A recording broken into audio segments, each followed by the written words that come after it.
For my AI tool, I've chosen to work with MagicSchool.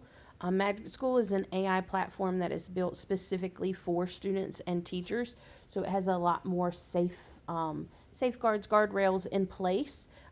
So it's not searching the entire internet like platforms like ChatGPT or Gemini. It's more only focused on educational things. For this lesson, we're specifically going to look at our student rooms. So MagicSchool has a lot of teacher tools that can help teachers do things like planning, provide feedback or differentiation to their students.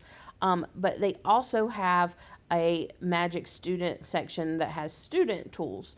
And so there's a lot of different student tools that are available that students can work with. And what we are going to look at is we are going to look at how we can select specific tools and create a student room so students can go into the room and only use the tools that we provide.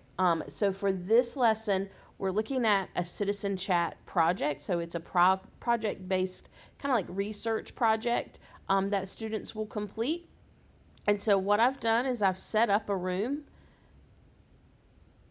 and I've set that up. This is the teacher view, so you can see what students are in your room. Okay, you can see things like what their last message was, what tool they used, are they active? You can even go in if someone's not using the tool correctly on the teacher end, and you can pause that. You can lock them out of it. And then you can even remove that student from the room if you need to, okay? It also provides a lot of insights for the teachers, and it just gives them like a good general, like, are students using the tools? What tools are they using? So that way they know in the future, if a student's not using a specific tool, they can cut it out. They don't have to use that anymore. So here, these are the tools that I have added for this specific citizen chat room. So some things that is great about this is that teachers can go in and you can see on the left hand side here, they can customize what they want this tool to do for their students. So the very first thing students have to do with the citizen chat process is they have to generate ideas. They have to figure out on their own what do they want to research, and sometimes that's very overwhelming for the students because there's just so many choices. So this tool I've put in, I want them to help. I want this tool to help the students generate ideas, but also narrow down their ideas, because a lot of times they know they want to talk about something like social media, but it's too broad. So I also wanted this room to, or this tool to help them narrow down their ideas for the citizen chat. And so I was able to give it very specific instructions. I was also able to upload the paper that I would actually give the students talking about the citizen chats.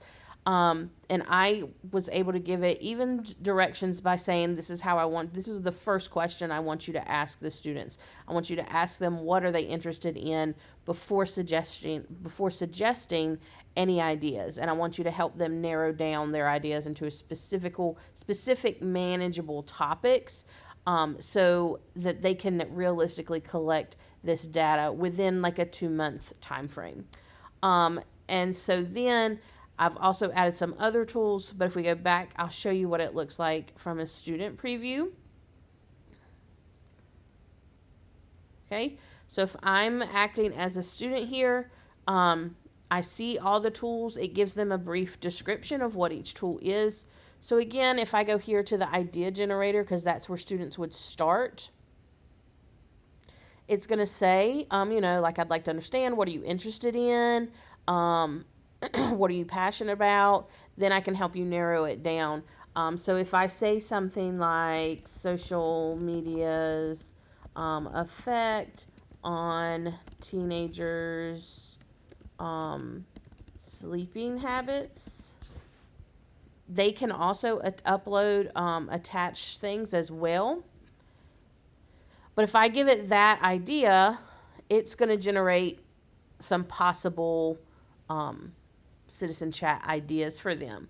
Okay. And again, it doesn't give them like very specific answers, but it does kind of help and give them some options. So then they could even continue and be like, well, what about blue light and sleep disruption experiment?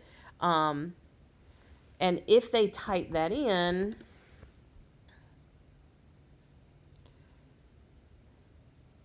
it will give them some tips for getting started. Okay. So something that they also have to do in this citizen chat is they have to collect their own data. So it can also tell them, hey, this is the type of data collection method that you could use, and this is how you should do that, and kind of help them start that process, because that is difficult. This probably isn't something that 10th graders, high school students have had to do a ton. So then when they're done with that, they can go back to their magic tools. And then if they needed help writing their problem statement, they can get feedback on that. Or if they needed more help with the data collection method or analyzing their data, they could get help with that. And again, on this end, you see everything that is said, and you can even pause the entire room or lock the entire room. When you want to invite students, you can give them a QR code that they could scan with iPads. If you have Google Classroom, it can go straight into Google Classroom. Or you can just do this link and they could automatically join that way. And that room will be open as long as the teacher allows it to be open.